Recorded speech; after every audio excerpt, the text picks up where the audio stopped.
Welcome to Avon Valley Church's Youth, Children and Families Sunday Bedtime Story. My name is Jan, and as usual I've got my naughty little rescue dog called Susie with me. Actually, she's been quite good this week. 2 days ago we were walking along the River Avon and we saw a whole family of swans.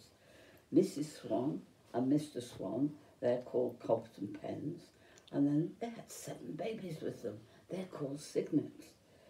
Well, Susie was very well behaved, just walked along watching them quite respectfully. Enough of us. Now, let me tell you about the court of the great king of Israel, Solomon. He was king over all of the Holy Land. He was very wise, and he formed a great team of talented officials. Well, obviously to help him run the country. They were like a government of a civil service nowadays. The big difference then was that the King Solomon was in charge. Whatever he decided, that is what happened. But he did rely on his chief of staff. He had a chief for this and a chief for that and so on. And every chief had a team of assistants and secretaries and accountants, of administrators and assistants and so on. So you could see it takes an amazing lot of people to run a country. And all of these people needed houses for all their families, and they all needed food, obviously. So Solomon had a big food supplies department, and that had 12 chiefs. There was a chief for January, a chief for February, another one for March, and so on, right through until December. That way the food came to all the people of the capital city, Jerusalem, all the year round. Then there was the army. It was such a good army that no one ever attacked Solomon. But all the same, the army was always ready, just in case. The army had many chariots, and each chariot had a driver and 2 fighting men. Then, of course, to pull the chariots, as you can imagine, they had horses. There were lots of horses, and of course, the horses needed food and lots of bedding.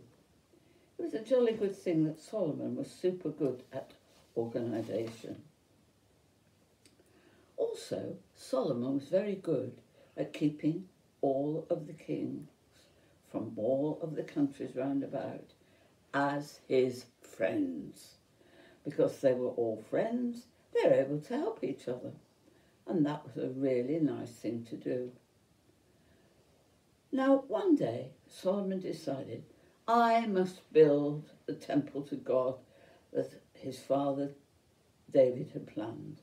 So Solomon looked at the plans and he saw that he needed masses of big pillars of wood. These would come from mighty tree trunks. He told his friends. Now the king of Tyre had some splendid woods that grew just the right sort of trees. So he sent a message to Solomon. Mighty King Solomon, I, here am, king of Tyre, would like to supply your timber to build your temple to God. We have wonderful cedar trees and magnificent cypress trees. Oh, Solomon was delighted. Together they made a plan. The trees would be cut from the woods that were beside the streams. The great tree trunks would be dragged by teams of oxen and then rolled into the river, and they would float down to the sea. There they would be tied together to form rafts. The strong boats with very strong men to row them would pull the timber rafts right along the coast. Opposite Jerusalem, these tree trunks would be put on a special wagon pulled by teams of oxen, and they would be taken up to Jerusalem.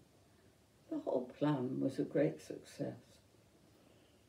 Friends working together, note, can do amazing things.